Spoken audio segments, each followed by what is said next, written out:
Welcome to AP Calculus AB video for skill number 118. I can find limits of functions from graphs. And featured below is a temple, and with the introduction of the new unit, the column unit, today's trivia question is, what sort of columns are displayed in the temple below? And for other reference on this video, feel free to check out BC 209. That video is very similar, limits of functions from graphs as well.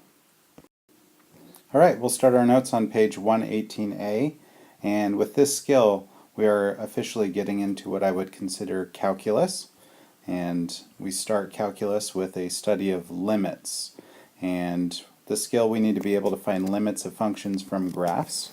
So suppose f of x is defined when x is near the number a. So if we had some sort of graph like this and we call this value a, it would appear as though f of x is defined very close to a. You could say the limit as x approaches a of f of x equals L, or the limit of f of x as x approaches a equals L. What that means is we are approaching this value of L, and it doesn't matter whether we're approaching from the left or right. Well, actually it does, but for now, if we approach from the left, we're getting really close to L, and if we approach from the right, we're getting really close to L. So as x approaches a, f of x approaches L. So I've drawn below another graphical example, so let's take a look at that. The limit as x approaches 4 of f of x is 2. So if we're approaching from the left, we get really close to a y value of 2. This is a pretty simple process, but the true definition of what a limit is actually very complicated, and we don't get into the actual definition of a limit from a graph. But you can assume that as we get closer to 4 from either side, our graph has a value of 2. And one might argue, well, why don't we just plug 4 into the function to spit out the answer? And that's because the graph does not need to be defined at a. So in this particular graph, we've got the function is undefined at 5, so if we plugged in 5, we would get no answer. But the actual function does approach a y value of 1 when we're coming from the left, or we're coming from the right. It approaches that y value of 1. So the limit as x approaches 5 of g of x is 1. To further demonstrate this point, I've drawn 3 graphs here. All of them look at what we're asking, what is the limit as x approaches 2 of f of x. And on the first graph, it approaches 1 from both sides.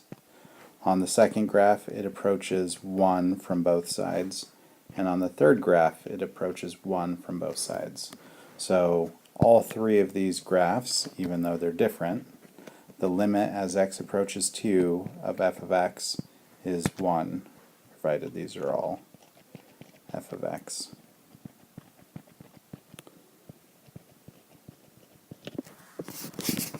Another thing to note is that a limit does not always exist. In the graph below here, what I've got is a oscillating function which gets tighter and tighter till it's basically infinitely tight at 0. So the limit as x approaches 0, either from the left or from the right, actually doesn't exist because it's oscillating ever upward and downward. It's like some value between plus and minus 1, but it's oscillating between those, so we can't state a definitive limit. So we say the limit does not exist. Another example of a limit that does not exist, here we have a graph where This might be constructed with a piecewise function. If we approach from the left, we get a different answer than if we approach from the right. So what we say is the limit as x approaches 2 of g of x does not exist. So these are the two most common examples of where it does not exist. There's what we call a jump discontinuity, or it is oscillating back and forth. We can, however, evaluate what's called a one-sided limit, and this example here is a great example for talking about one-sided limits. So if we take this and scroll up, let's delete those. Alright, so the one-sided limit of g of x, as x approaches 2 from the left side, we get a limit of 4. Whereas if we approach 2 from the right side, we are approaching 8.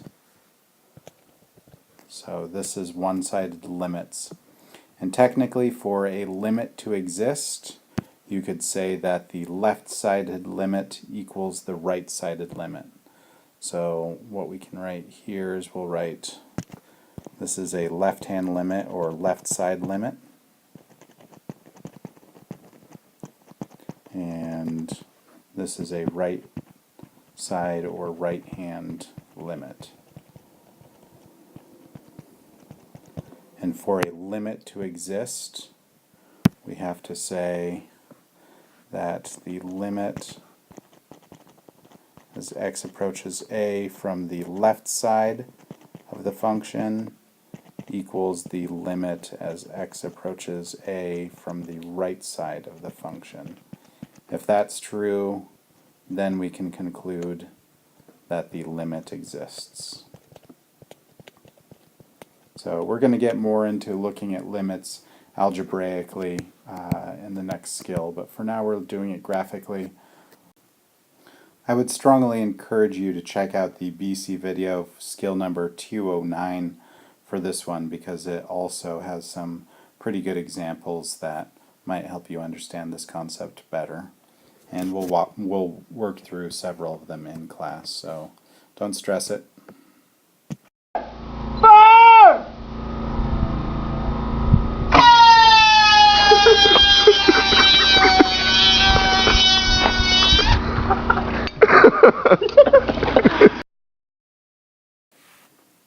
Thanks for watching the short video.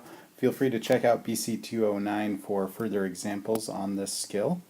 And featured below is a temple which shows what is considered Doric columns, one of the 3 main column types. Thanks for watching.